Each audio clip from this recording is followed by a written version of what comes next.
Good morning, club members. We digest world-class journalism and talk it through in plain English. Here are 5 stories worth your time.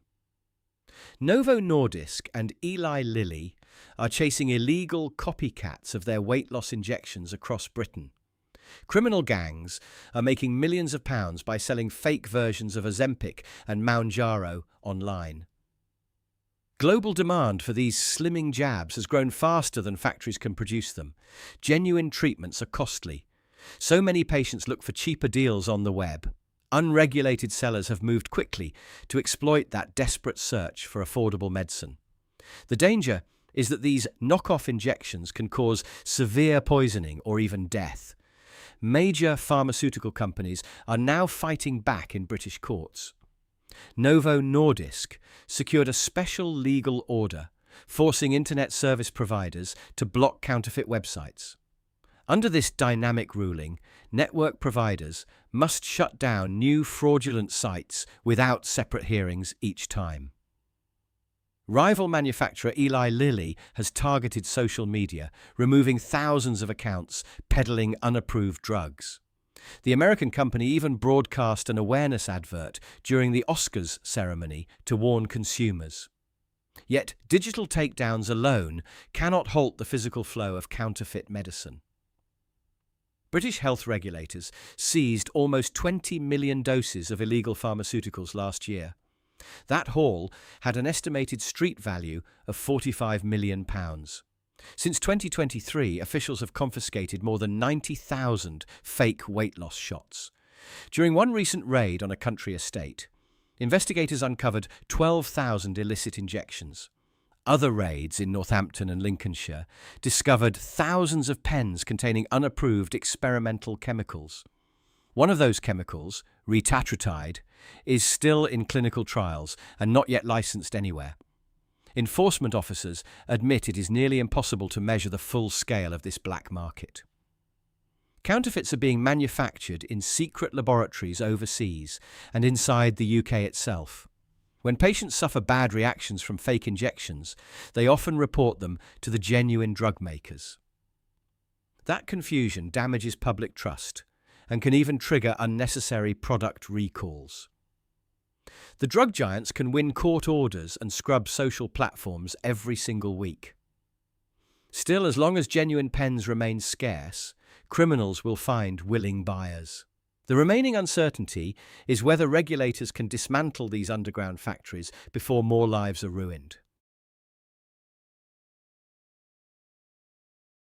For our second story today, we move from fake medicine to cheap battlefield technology. Chinese factories have found a new export that is already attracting global buyers. They are building small, 3D printed rockets designed to shoot down attacking drones.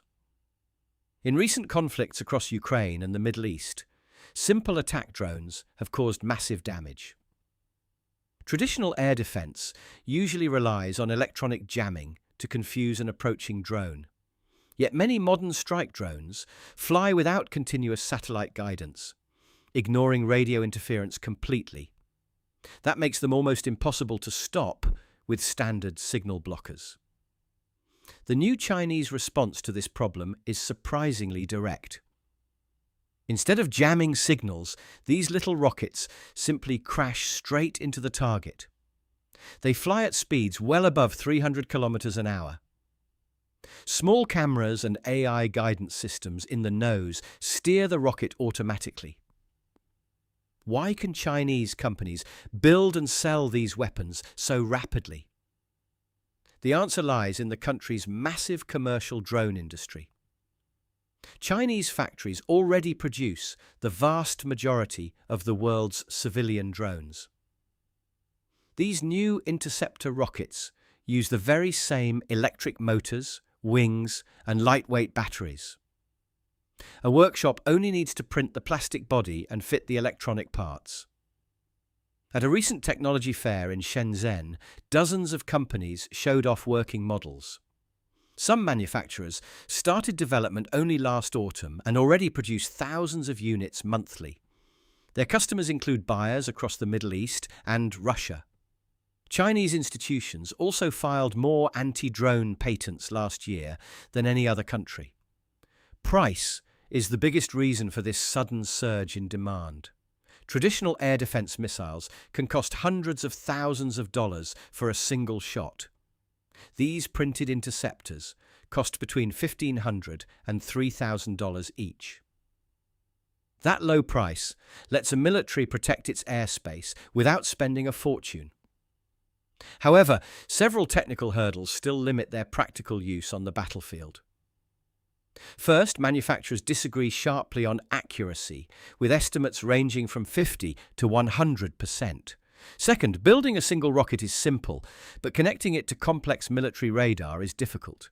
Finally, these rockets are single-use and cannot easily stop large swarms of incoming drones. Even with those flaws, cheap physical interceptors are spreading quickly. Cheap drones changed modern warfare, and now cheap printed rockets are trying to defeat them. For our third story, we turn from drone warfare to massive rockets heading into orbit. SpaceX has just bought 50,000 hectares of coastal land in southern Louisiana. The company plans to spend $100 billion building a gigantic new launch facility. Construction on Pecan Island should start next year, with the first flights in 2029. If finished, this complex will become the largest rocket base in human history. The ambitious goal is to host more than 30 rocket launches every single day. That launch rate sounds incredible, but the firm has two major reasons for it. First, SpaceX needs continuous flights to upgrade its Starlink internet satellites. Second, the company wants to launch entire computer data centers into orbit. In space, data centers enjoy endless solar energy and zero complaints from local neighbors. To achieve this tempo, SpaceX needs far more room than it currently has. Its existing Starbase facility in Texas covers only 140 hectares. At Cape Canaveral in Florida, SpaceX must share launch pads with several rival firms. On Pecan Island, the firm will have the entire massive territory to itself. The coastal geography of southern Louisiana provides several other clever advantages. Starship rockets launching south toward polar orbits will fly almost entirely over open ocean. Aviation regulators prefer ocean routes because they protect people on land from rare accidents. The site also sits right beside extensive oil and gas infrastructure in the Gulf. That matters because each Starship burns 1,300 tons of methane for every flight. Having direct access to natural gas pipelines will make refueling much faster and cheaper. Giant barges can also transport rocket stages easily from the SpaceX factory in Texas. The planned complex will include 10 launch pads, propellant tanks, a port, and an airport. If everything works, SpaceX could lift 2 million tons of cargo into orbit annually. For comparison, the company launched under 4,000 tons in 2025. That scale would leave all other countries and launch providers far behind. Yet significant hurdles remain before this marshland becomes a roaring spaceport. Elon Musk has a well-known habit of offering overly optimistic project timelines. Building such vast industrial infrastructure by 2029 will test engineering limits. Whether SpaceX can truly launch 30 rockets daily is a very big question mark. From rockets in the sky, our fourth story brings us back down to a nasty corporate trap. For decades, Washington used its financial power to punish foreign companies that broke American rules. If a business ignored American sanctions, the United States cut it off from the global banking system. Now Beijing has decided to play the very same game. China has its own superpower, which is its massive control over global manufacturing and supply chains. New Chinese laws now give Beijing the power to punish firms for obeying foreign sanctions. That puts international businesses between two heavy hammers. If a company obeys American law, it breaks Chinese law. If it obeys Chinese law, it breaks American law. This conflict is already playing out inside Chinese courtrooms.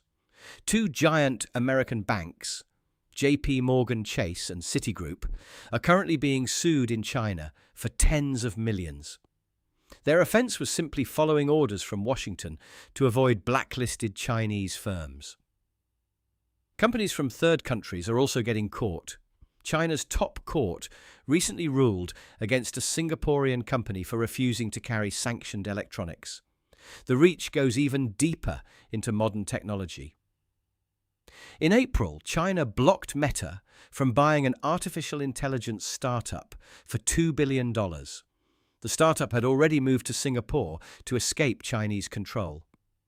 Yet Beijing still forced Meta to cancel the deal. Chinese authorities simply barred the founders from leaving China until everyone surrendered. This pressure will soon become even heavier. On September the 15th, new powers will let authorities place exit bans on almost anyone. That creates real personal danger for visiting business leaders. A foreign executive visiting a factory in Shenzhen could easily find themselves trapped inside the country. American regulations are usually tested in open courts with clear written standards.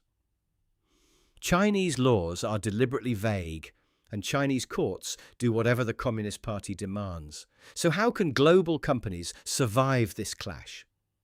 Many are splitting their Chinese operations into completely separate legal entities. They are keeping sensitive data and technology far away from mainland servers. They are also ensuring foreign offices never depend on staff based in China. Other firms are quietly packing their bags and leaving the market altogether. When the two biggest economies write contradictory laws, sitting in the middle is no longer possible. For our final story today, we look high up into the Himalayan mountains. China is pushing ahead with the largest hydropower project in human history. Workers are building a super dam on the upper Brahmaputra River in Tibet. The site sits just a few kilometers from the heavily guarded Indian border. When completed, the reservoir will hold back immense volumes of water above lowland communities. Downstream countries like India and Bangladesh fear the project could become a giant water bomb. The Himalayan mountain chain sits directly on a major boundary between tectonic plates. Because these plates collide constantly, the entire region suffers frequent, powerful earthquakes. Now, even Chinese state geologists are warning about serious dangers at the building site. A recent scientific paper showed that the local rock structure is weak and crumbly. A single severe tremor could trigger massive landslides into the planned reservoir. Storing huge weights of water can also trigger earthquakes along existing fault lines. Scientists call this phenomenon reservoir-triggered seismicity, an artificial boost to underground pressure. A similar disaster in 2008 killed thousands after a dam filled. Recent flash floods in Nepal demonstrate how construction work amplifies natural mountain hazards. An avalanche of ice and rock fell from a glacier 5,000 meters high. The surge swept through Chinese roadworks and embankments along the narrow valley floor. The water picked up loose concrete rubble and heavy machinery from the riverbanks.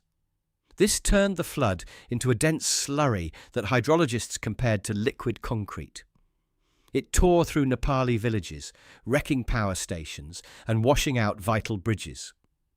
The most preventable failure was the total lack of cross-border emergency information. China monitors upstream water levels closely, but it does not share real-time alerts. That leaves vulnerable downstream communities completely blind to sudden surges of water. Millions of farmers and fishermen in India and Bangladesh rely on the Brahmaputra daily. A dam failure or emergency release would submerge heavily populated plains in minutes. The dam may generate clean energy, but it creates profound security fears across South Asia. Without transparent data sharing and genuine safety cooperation, the danger will only grow. That brings us to the end of today's stories. Thank you for sharing your breakfast with me. and I will see you tomorrow morning.